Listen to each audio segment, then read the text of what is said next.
It comes most often at night. That niggling memory, gnawing in some corner of your mind like a rodent chewing the corners of the drywall. The memory of some brightly lit cartoon funland, or a world of puppets. A memory of a TV show you would watch, seated cross-legged on the living room floor with the fixed enthusiastic attention only a child can give. Attention that you wish now, you perhaps hadn't given so freely. For there is something about that show, something about the discordant music, the details of the characters, their motivations and the storylines, the fixed maniacal grins that seems, looking back, to be altogether too sinister to be a children's show. You try to block the memory out and yet, there in the back of your mind, most often at night, the puppet's fixed grin keeps on smiling. Candle Cove is a widely known and popular creepypasta about a fictional television series recollected by a number of posters on a childhood nostalgia forum. As the posters share their recollections, the things they collectively remember become more and more sinister, with the characters featured clearly being unsuitable for children's viewing. Notable examples are the Laughingstock, the boat that is alive and sports a huge mouth, Horace Horrible, a one-eyed character with two large teeth, and most famously, a skeleton character known as the Skintaker who wears the flesh of children over his naked bones. Hardly Sesame Street, is it? Net Nostalgia Forum, Television, Local. Skyshale 033. Subject, Candle Cove Local Kids Show? Does anyone remember this kids show? It was called Candle Cove and I must have been 6 or 7. I never found reference to it anywhere, so I think it was on a local station around 1971 or 1972. I lived in Ironton at the time. I don't remember which station, but I do remember it was on at a weird time, like 4 p.m. Mike_Painter 65. Subject, Candle Cove Local Kids Show? It seems really familiar to me. I grew up outside of Ashland and was 9 years old in 72. Candle Cove, was it about pirates? I remember a pirate marionette at the mouth of a cave talking to a little girl. Skyshale 033. Subject, Candle Cove Local Kids Show? Yes. Okay, I'm not crazy. I remember Pirate Percy. I was always kind of scared of him. He looked like he was built from parts of other dolls, real low budget. His head was an old porcelain baby doll, looked like an antique that didn't belong on the body. I don't remember what station this was. I don't think it was WTSF though. Jaren_2005. Subject, Candle Cove Local Kids Show? Sorry to resurrect this old thread, but I know exactly what show you mean, Skyshale. I think Candle Cove ran for only a couple months in 71, not 72. I was 12 and I watched it a few times with my brother. It was channel 58, whatever station that was. My mom would let me switch to it after the news. Let me see what I remember. It took place in Candle Cove, and it was about a little girl who imagined herself to be friends with pirates. The pirate ship was called the Laughingstock, and Pirate Percy wasn't a very good pirate because he got scared too easily. And there was calliope music constantly playing. Don't remember the girl's name. Janice or Jade or something. Think it was Janice. Skyshale 033. Subject, Candle Cove Local Kids Show? Thank you, Jaren. Memories flooded back when you mentioned the Laughingstock and Channel 58. I remember the bow of the ship was a wooden smiling face, with the lower jaw submerged. It looked like it was swallowing the sea, and it had that awful Edwin voice and laugh. I especially remember how jarring it was when they switched from the wooden/plastic model to the foam puppet version of the head that talked. Mike_Painter65. Subject: Candle Cove Local Kids Show? Haha, I remember now too. Do you remember this part? Sky Shale, you have to go inside. Sky Shale 033. Subject: Candle Cove Local Kids Show? Ugh, Mike, I got a chill reading that. Yes, I remember. That's what the ship always told Percy when there was a spooky place he had to go in, like a cave or a dark room where the treasure was. And the camera would push in on Laughingstock's face with each pause. You have to go inside. With his two eyes askew and that flopping foam jaw and the fishing line that opened and closed it. Ugh. It just looked so cheap and awful. You guys remember the villain? He had a face that was just a handlebar mustache above really tall, narrow teeth. Kevin_Hart. Subject: Candle Cove Local Kids Show? I honestly thought the villain was Pirate Percy. I was about 5 when this show was on. Nightmare Fuel. Jaren_2005. Subject: Candle Cove Local Kids Show? That wasn't the villain, the puppet with the mustache. That was the villain's sidekick, Horace Horrible. He had a monocle too, but it was on top of the mustache. I used to think that meant he had only one eye. But yeah, the villain was another marionette. The Skintaker. I can't believe what they let us watch back then. Kevin_Hart. Subject: Candle Cove Local Kids Show? Jesus H. Christ, the Skintaker. What kind of a kids show were we watching?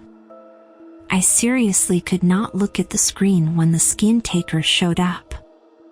He just descended out of nowhere on his strings, just a dirty skeleton wearing that brown top hat and cape. And his glass eyes that were too big for his skull. Christ almighty. Sky Shale 033. Subject: Candle Cove Local Kids Show? Wasn't his top hat and cloak all sewn up crazily? Was that supposed to be children's skin? Mike_Painter65. Subject: Candle Cove Local Kids Show? Yeah, I think so. Remember, his mouth didn't open and close, his jaw just slid back and forth. I remember the little girl said, "Why does your mouth move like that?" And the Skintaker didn't look at the girl but at the camera and said, "Tio, grind your skin." Sky Shale 033. Subject: Candle Cove Local Kids Show? I'm so relieved that other people remember this terrible show. I used to have this awful memory, a bad dream I had where the opening jingle ended, the show faded in from black, and all the characters were there, but the camera was just cutting to each of their faces, and they were just screaming, and the puppets and marionettes were flailing spastically, and just all screaming. The girl was just moaning and crying like she had been through hours of this. I woke up many times from that nightmare. I used to wet the bed when I had it. Kevin_Hart. Subject: Candle Cove Local Kids Show? I don't think that was a dream. I remember that. I remember that was an episode.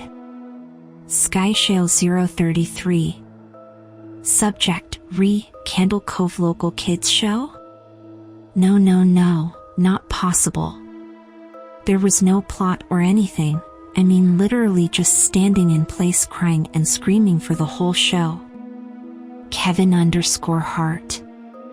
Subject: Candle Cove Local Kids Show? Maybe I'm manufacturing the memory because you said that, but I swear to God I remember seeing what you described. They just screamed. Jaren_2005. Subject, Candle Cove Local Kids Show? Oh God. Yes. The little girl, Janice, I remember seeing her shake. And the Skintaker screaming through his gnashing teeth, his jaw careening so wildly I thought it would come off its wire hinges. I turned it off and it was the last time I watched. I ran to tell my brother and we didn't have the courage to turn it back on. Mike_Painter65. Subject, Candle Cove Local Kids Show? I visited my mom today at the nursing home. I asked her about when I was little in the early 70s, when I was 8 or 9, and if she remembered a kids show, Candle Cove. She said she was surprised I could remember that, and I asked why, and she said because I used to think it was so strange that you said I'm gonna go watch Candle Cove now, Mom, and then you would tune the TV to static and just watch dead air for 30 minutes. You had a big imagination with your little pirate show. Unlike most creepypastas that by their very natures evolved out of the contributions of numerous posters who over time sculpt and shape the narrative into its present form, adding, removing and altering details until a collective version of the story or character is formed, Candle Cove can be traced back to a single author, who initially presented the entire story as finished piece and later released the story commercially as part of a collection of short stories. The author Chris Straub, who is also an illustrator, originally posted the piece to Icor Falls, a site for horror fiction, on March 15, 2009. He did not approve the later versions and adaptations of his work, but the fiction has mutated into new forms nevertheless. What is interesting about this particular story, however, is how meta it becomes when you consider that the story was inspired by the creepypasta genre as a whole, and that on its way to becoming a popular creepypasta itself, it successfully imitated the way that other creepypastas are formed. Wait, what? I'll explain. Candle Cove is written in what is known as an epistolary form. This basically means made up from correspondence between different characters, where the main plot is revealed or played out by the interactions between them. Back in the day, this usually referred to letters between the characters or extracts from diary entries. Think of a horror classic like Dracula. It isn't written as a third-person narrative and then he walked up the creepy old castle, but is pieced together from letters, telegrams and diary entries, collections of epistles, therefore epistolatory. In a modern update, the epistolatory structure was adopted by Straub to create his story not as a linear story but as if it were an exchange between posters on the Net Nostalgia forum. Straub, writing all of the contributors, framed the story as if several individuals were sharing their own memories of the fictional show and becoming more and more disturbed as they shared less and less child-friendly details and reminded each other of elements they had previously forgotten but were vaguely haunted by. Scholars have noted that the success of Candle Cove can be linked to its verisimilitude. For those who don't know, verisimilitude essentially means pretending very well or maintaining an appearance or voice. The fact that Straub is able to successfully convince an unwitting reader that this story is an interaction between different posters, all with their own individual voices and characters rather than simply the construction of one man, is an example of verisimilitude. It is this verisimilitude and desire to present the piece as if it was a real interaction that led to the story being spread and adopted as a creepypasta without Straub's approval. As it was picked up and shared, the verisimilitude of the writing made it possible for readers to suspend their disbelief and to look at the piece as if it genuinely was a collection of posts on a forum.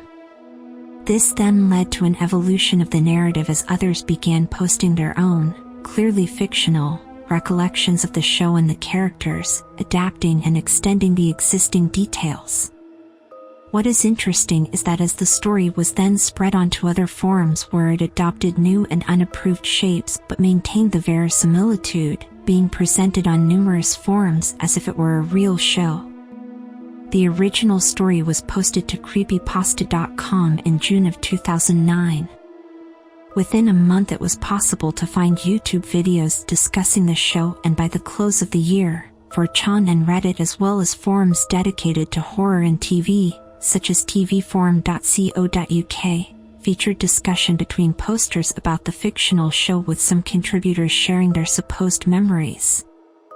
Examples of this unsanctioned evolution can be seen in the fact that there now exists a wiki for Candle Cove, created in 2011, that lists the episodes and describes the content of those episodes for the fictional show. There is even analysis of the novel The Knickerbocker's Tale, a short story written in 1767 and upon which the series is supposedly based, which within the wikis is presented as if it actually existed and is the inspiration for a series that also did not exist. The strange meta-evolution of the story came full circle when Candle Cove was selected as one of the stories to be used in Sci-Fi's Channel Zero series, meaning that in the end the fictional show would be developed as part of an actual show, albeit one not aimed at youngsters.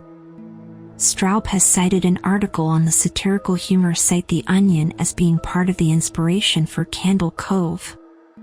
The article was about a man who still experienced nightmares about a show he watched on public access television as a child. Whilst he is protective of his copyright and ownership of the idea, Straub has also acknowledged that the adoption of his work by others and its subsequent morphing and alteration is inevitable, and has described the process as flattering, clarifying that this organic group ownership serves the mythos way more than me being a litigious dick about it. Well put, sir, well put.